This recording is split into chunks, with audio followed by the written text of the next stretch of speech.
Welcome to Above Par. I'm your host, Kathy Hartwood. I show you how to take more of your talent to the golf course without practicing harder, taking more lessons, or buying new equipment. I show you how to end the frustration of underperforming so you can start playing to your potential. This is where you are going to learn how to think above par so you can play below par. Let's get to it.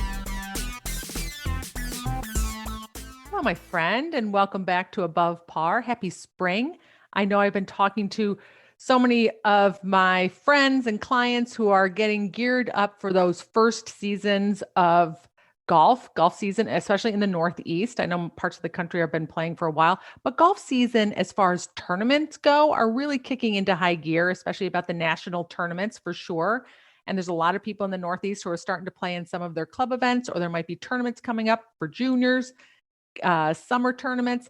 And I wanted to talk to you about your nerves and getting anxious about playing in that first tournament and how you can really prepare yourself, and a couple steps I'm going to give you to help calm those nerves down. I want you to understand really what is going on, because we can really get ourselves worked up before we play in that first tournament.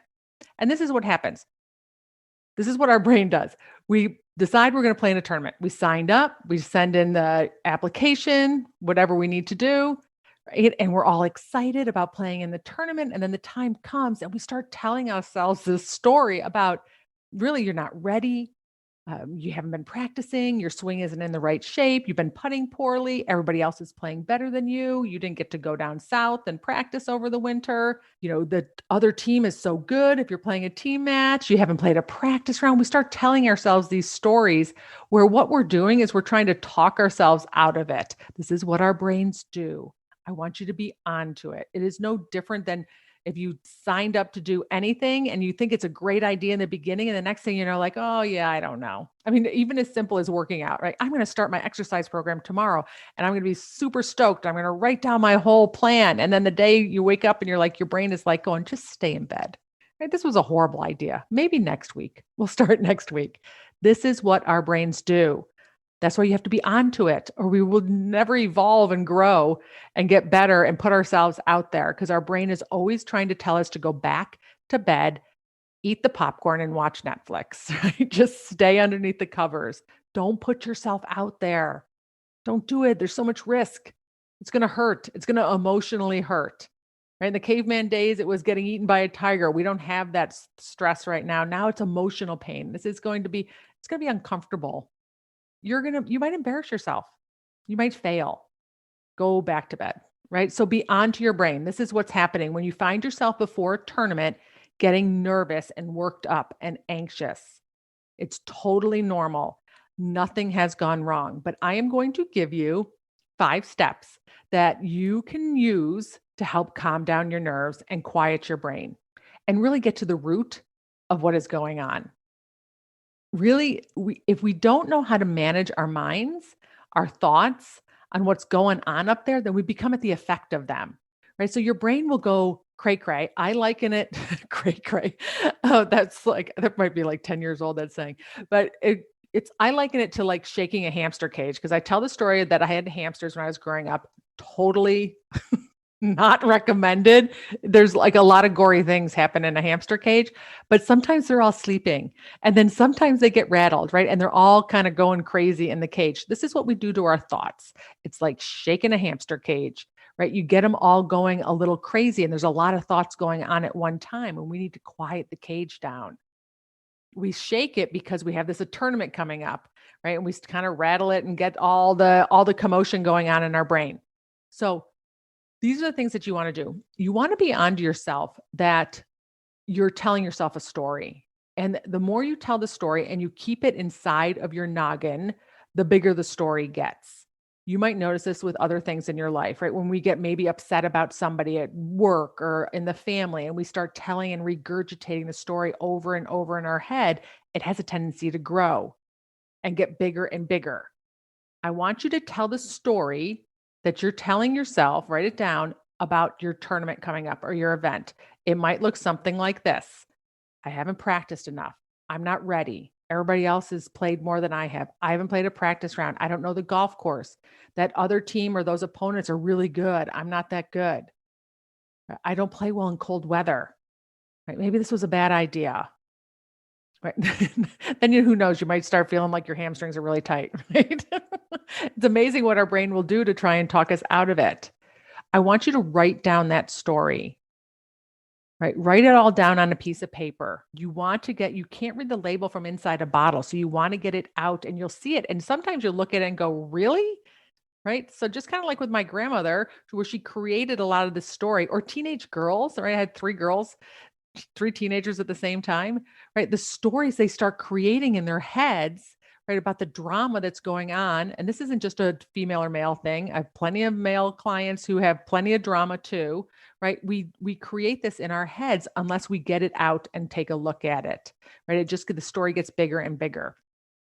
So once the story is down on a piece of paper, what I want you to go through is I want you to cherry pick out the phrases, not the compound sentences, not the paragraphs, just the phrases. I kind of told you some phrases.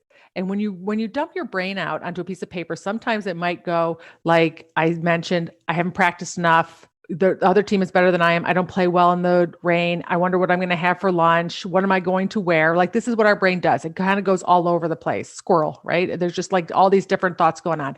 Take out the ones that seem important and that is just a phrase.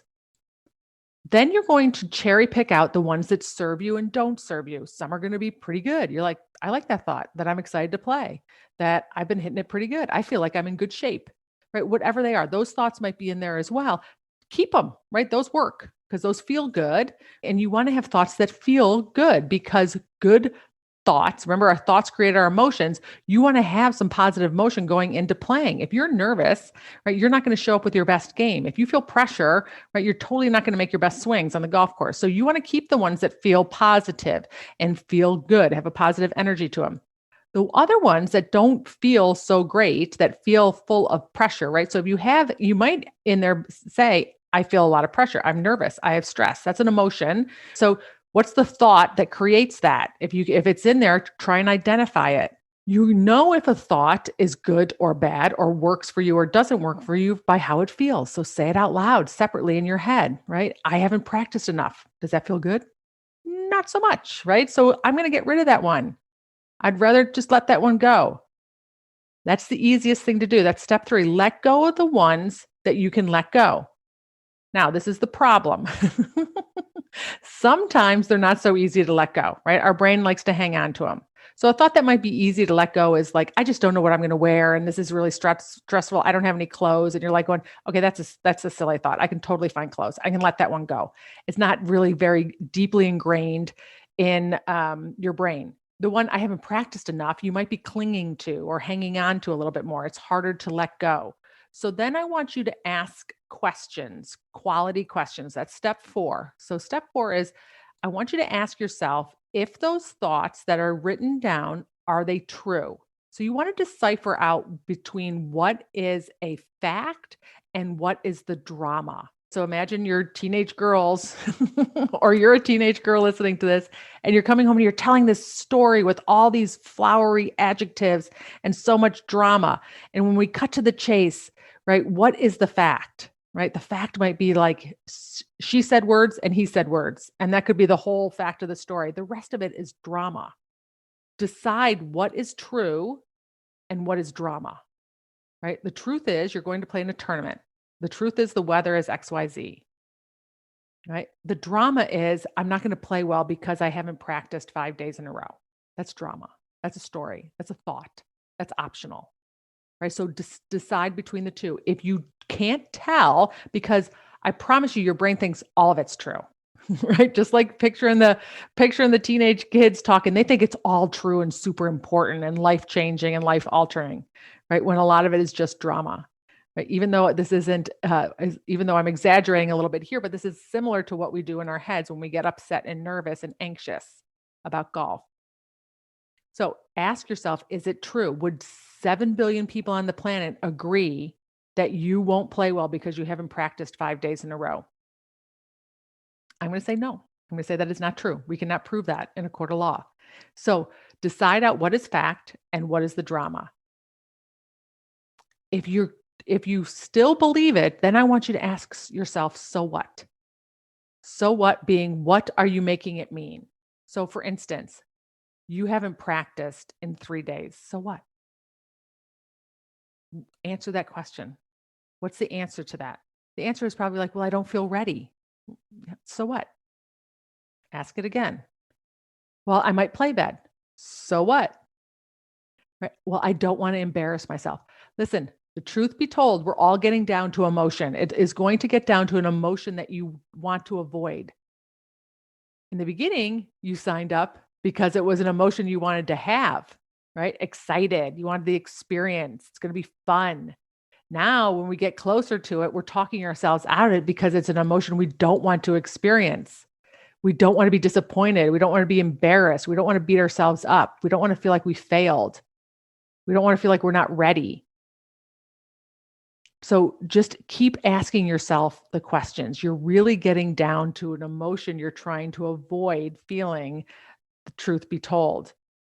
Then what I want you to do, if you still have some thoughts that you can't really shake, right, you're really clinging on to, which happens, right? So for instance, if I keep going back to the practice one, like I haven't practiced enough, therefore I'm going to play poorly, is your thought.